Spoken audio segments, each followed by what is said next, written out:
Good evening, Dave Garrett here. Thank you for stopping by. Thank you for watching. If you are watching this on replay, I do appreciate you taking the time out of your day, your evening, to press that play button that's right about there and joining me this evening on the ninth day, on the ninth day of the video every day in August. Yes, I know it's the 10th, but hey, hi there. Thanks for stopping by.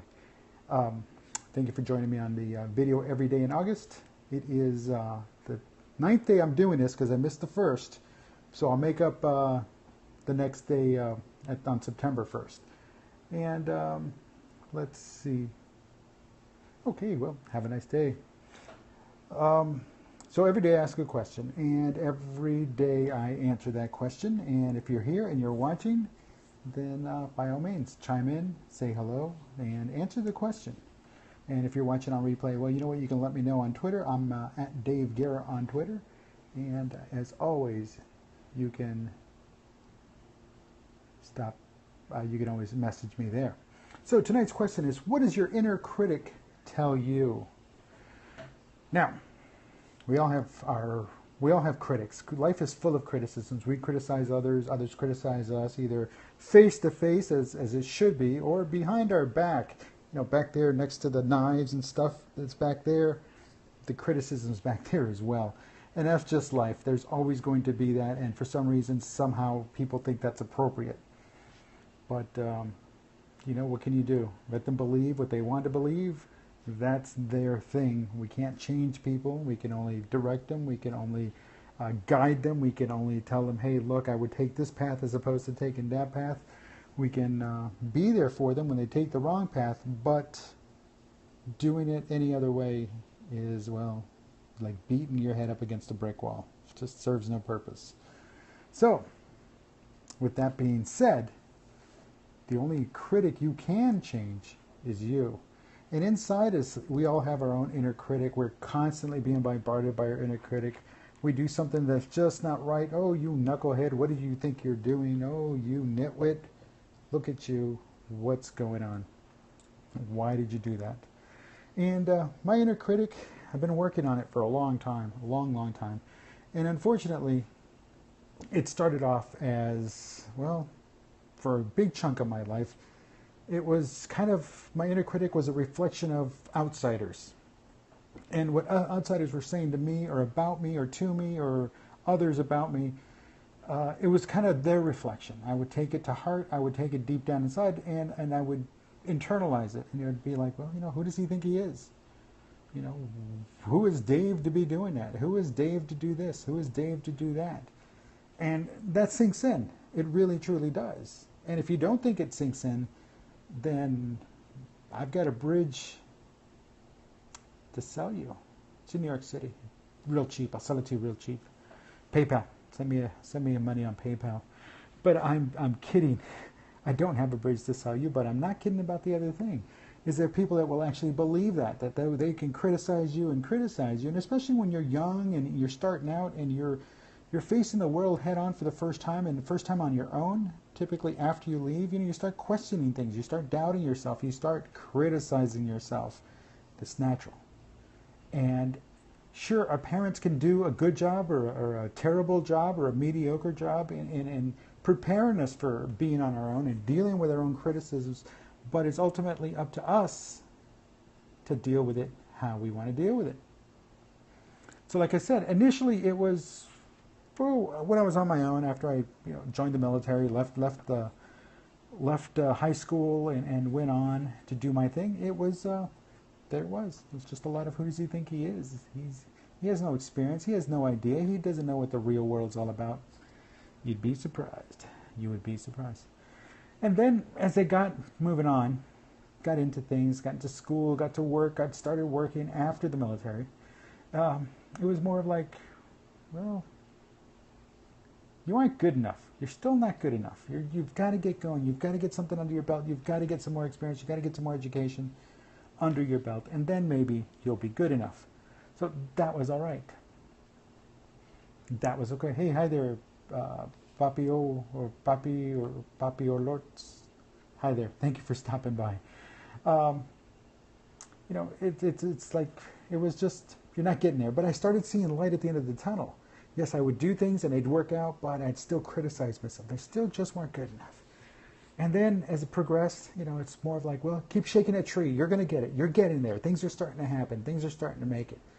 And then now I'm at a point where, you know what? Just keep going. Just keep going. Don't worry about anybody else. Don't worry about anybody or anything. It's you. You've got things you've got to take care of. You think you've got things you've got to do, and you've been on this planet long enough to know what's right, what's wrong, what's good and what's bad, what's up and what's down, and what's going to get you moving forward and what's going to pull you back and not make you go forward, but actually just stop you dead in your tracks. And you know who you want to hang out with. You know who you want to deal with. You know who you don't want to deal with. You know you're old enough now to answer your own questions and not have anybody defend you. But again, that still takes people by surprise. That, I'm at a point in my life where I can finally say, you know what, I just keep going. Don't worry about it. Or if I don't answer, I don't answer. If I don't like something, either I'll answer it, and if I really don't like something, I won't answer it at all. Because again, it doesn't matter. It doesn't matter. So the inner critic will constantly, and that's the only one I need to listen to, it's the one that says keep going. Just keep going. And my question to you is, what does your inner critic tell you? In your life, where you are in your life, what is your inner critic telling you right now? Who do you think you are? Or you're not there yet, but keep trying. You're getting there. Or, hey, just keep going. You're on the right path. You're on the right track. Just keep doing it. You know what's right. You know what's wrong. And just keep going. And folks, that is it. That's basically it. The way I've experienced it. Now, everybody's experience is going to be different. Everybody's life is different. There is no cookie cutter approach to how you grow your inner critic, how you maintain your inner critic, and how you mature that inner critic. But like I said at the beginning, there's always going to be those on the outside that will criticize you, your work, or your whatever you're doing, with good or bad. And sometimes as a writer, when I wrote this book and I wrote the second book and now I'm working on a third book, I like criticism about my work because, again, that makes me a better writer, makes me a better author, makes me a better presenter. It lets me know whether I'm on the right track or the wrong track. Somebody said, oh, well, there's just common sense in here. Exactly. That's all this is. That's all any of this is. It's just common sense. And I didn't know whether to take that as a good criticism or a bad criticism. But you know what? I sat down. I said, you know what? You wrote this. Nobody else wrote this. You put this out there. Nobody else put this out there for you, Dave. You're the one who took that step. You're the one who took that leap of faith. And you decided that the criticism be damned, you're going to need to take it. And so I take it. Now I beg for it. I beg for that criticism because I need to know what it is that I'm doing. If people don't like this, somebody took the time to read it to decide they didn't like it. If somebody loved this, then somebody took the time to read it and decided that they loved the content. If somebody says, well, that's just common sense stuff, then that's fine. They took the time to read it and determine that, you know what, this is just a collection of common sense material, of content that's based on common sense. There's no trick to it. That's what this is all about. There is no trick. It's all common sense. Use your noggin. Get out there. Do it. Don't worry about what the outside critics say. They can only help you grow. Now, as far as the knives and stuff that's been stabbed here in the back, you know what? You'll heal. You're a human being. I'm a human being. I'll heal. Probably right now as I speak to you, someone's stabbing me in the back. I don't know. It doesn't matter. Maybe it's because I've decided that 2 is not enough. 3 is not enough. My four fiction books is not enough. And that drives people crazy because there are people out there that just decide, you know what? Who does he? They still think that. Who does he think he is? And they'll still criticize it. And they'll criticize it to others, but they just won't say it to my face. And that's the way life is. Life is funny that way. They'd rather feel good about themselves, minimizing others in front of others. But when it comes time to face, they go find the rock to go crawl under. And folks, that's life. And that's why the outside critics, just take them at the face value. Take them as learning tools. Take them as something that's going to help you grow. But the inner critic is the one you can control, and that's you. That's you. So, that being said, tonight is day 9 of Video Every Day in August. My name is Dave Gear. I'm the author of The Walk-In Leader and Great to Follow, my 2 books, and I'm working on 2 more.